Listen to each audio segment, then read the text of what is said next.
Okay. Welcome to this show with Creatively Unsettled. I'm Nidhi, your host for today, and today we have with us a special guest, Shubhendu Sharma, director and founder of Afforestt. Before I introduce you to him, here's a little about Creatively Unsettled.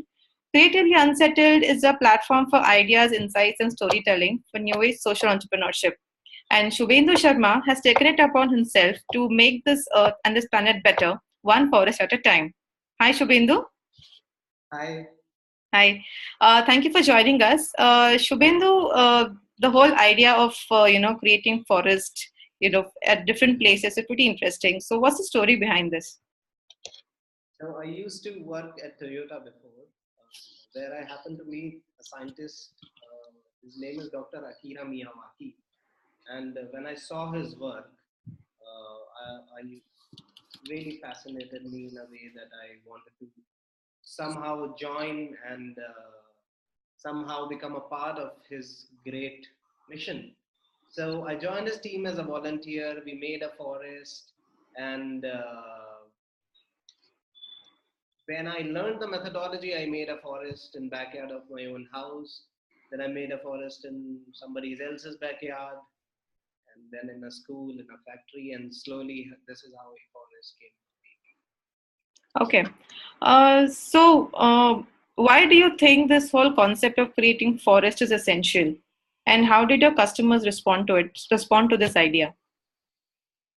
Why it is essential? Because air, food, water, all these things comes from nature, and if you don't bring it back, or if you keep losing it, uh,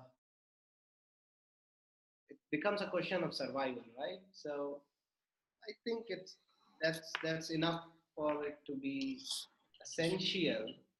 Uh, More than that, I'm not very much into the activism around afforestation. I just make these forests for the pure love of making these forests. So when you approached your target customers or the your target audience with this idea, how did they respond to it? I mean, my question here I'll just rephrase it for you. Uh, Many of them, or corporate clients or companies, they look at afforestation as a means to fuel their CSR activities. Was that the case when you interacted with your customers for the first time with this idea? Now, when we started the services, we and still we started the services of forest maker. So it wasn't up to us to tell our customers why they should make a forest or using what money they should make a forest, whether CSR money or anything. We kept it very simple. So show us a piece of land, give us the money we are asking, and we're gonna deliver you a self-sustaining natural forest in 2 to 3 years. If that doesn't happen, we would have not been in business because that was our promise, was right from day one. So definitely there is a social angle to it, but we are no way dependent on CSR business. In fact, because we are a private limited company, we don't do CSR business at all. If somebody wants to spend CSR money on making a forest, we have to find an NGO whom the prospective client can donate to. An NGO eventually hires us on Okay. something. Okay, so Yeah. this does not come across as a CSR activity if any company would want to do it also. Yes, not through a forest. We have done a lot of projects like Baba Amte's Anandvan, we have made forest. That was CSR money of some other company which was spent in making of this forest. But we really don't care, where the money comes from. Here we did a project in KR Puram. There was an NGO involved. They raised funds from corporates. They hired us as a consultant, and we made a very nice self-sustaining forest. Today morning I was there. Okay, okay. So I happen to see your video on the website, where you have created a forest in Holland. So how was the experience, replicating the model that you've done in India and, doing it outside? What were the roadblocks you, faced doing that? Same as in India. So uh, this is such a new industry that you just don't go to market and you have a ready-made supply chain available. So you have to go search for the material, search for suppliers. Similar questions people would ask, why are you planting trees so close to each other? But because we have been finding our way through all these hurdles for past 4 or 5 years here in India, when we went, so whether it was Iran or US, Singapore, Netherlands, Pakistan, everywhere it's the same situation. I think the whole world is living in a very mediocre stage of environmental restoration, and it is up to us to kind of standardize it in a way that whatever issues we face in 2017, now by 2020, 25, many more companies, many more people who want to make a forest, it should be as easy as like ordering a pizza. So, one output of creating a forest, through a forest is to actually see a green cover. So, were there any other, matrices that you could visibly see? What are the differences you could visibly see after creating a forest in a particular patch of land?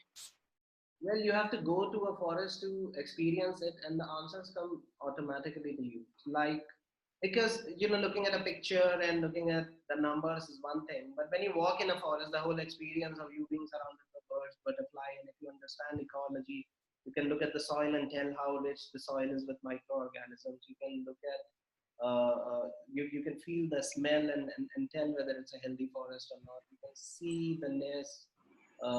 You can see the temperature difference, the moisture content. These are the things which are qualitative. Even if we want to quantify it, we can, but we don't want to, because as I said, we do it for pure love of creating forests. And most of our clients are like that. They don't say that I will make a forest with you only if you tell me how many tons of CO2 it absorbs. For us, it is like our clients are like, we want to make a forest, and we say that we are the best company in the whole world to create forests. So that's where a match exists. Most of the projects where we are asked how much yield this forest is going to have, how many tons of CO2, carbon dioxide it can absorb, we just keep saying no to these answers. That number one, we don't know. Number two, we don't do it for these causes. We do it that when we make a forest, we leave a forest which will keep regenerating itself long after we and our clients, everybody is gone from the face of earth. So there is a much higher reason behind this, our work, rather than just being a kind of carbon mitigation. So we just don't even try to make a pitch in that segment. So now India has a set of goals that they need to achieve. There are sustainable development goals, and So sustainable. Sorry. what are these goals? Do they have Okay. like a goal in forestation also? Yes, Sustainable Development Goal number 15 talks about sustainably manage forest, combat deforestation, halt and reverse land degradation, and halt biodiversity loss. So, you have been in this field for quite some time. So, in your observation, what is the government doing in this direction, and how social entrepreneurs like you can, actually play a part in this? First question, I don't have any idea, to be honest. I'm very, yeah, I'm ashamed of saying that, but I don't even know what is happening. I'm pretty sure there is a lot of things happening there, but because we are busy in forest making on ground, usually I don't get to, like, if you ask me who heads the National Green Tribunal today, I don't even know the name. Ideally, I should know, but maybe we will have to get a little involved, more involved, to become aware of where and how much government has done and which direction they are heading. Second question was social entrepreneurs, how they are contributing to these goals. Yeah, like how, where do you see you and people, other change makers like you know, in this whole run towards achieving a sustainable development goals, and goal number 50 in particular, which talks about deforestation, increasing biodiversity, reducing deforestation. So how do you think, you know, social entrepreneurs like you can tie in with the government and make this happen? We are ready. We can tie today. So I'll tell you this way. See, we are a expertise. We have a methodology which we share very open. Now there are people. There is a professor in Coimbatore who has made a forest of 7,000 trees just by downloading the methodology from our website. There is there are people in Kenya making a forest by learning a methodology through us using the same Zoom software. They learn for 8 hours straight and then just replicated it in Kenya. In Iran, there is a friend of ours who has made a forest on an island just by learning a methodology from. So people are contributing by, and there are so many projects we don't even know about. We get pictures from people who would send us a picture of a 2-year-old forest which they would have created using the method, and for those 2 years we probably don't even know about the project at all. So people are doing a lot, as much as they can, and I think it anyways fall in sync with the government goal. But the point is, people would have still made these forests if the goal number 15 wouldn't have existed. So it's the government who should understand that, you know, the on ground change will anyways happen and it's not going to stop. I don't know if there is a goal and if there is money available and if they are ready to spend it to convert a barren patch of land into forests. Our expertise is there, available, the methodology is available. Honestly, it is the best methodology in the whole world to convert a barren patch of land in forest, irrespective of what the experts say.